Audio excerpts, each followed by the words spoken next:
చీకటి రాత్రి గడిచెను, సిలువ వేదన తీరెను, సమాధి మూయబడెను, నిరీక్షణలు ఆరెను.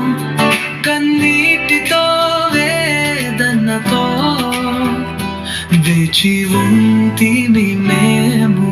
లేచెను లేచెను వనరక్షకుడు, మృత్యుంజయుడు యేసు ప్రభువు. సమాధి గెలిచెను సజీవుడుగా, పాప శాపము తీర్చెను.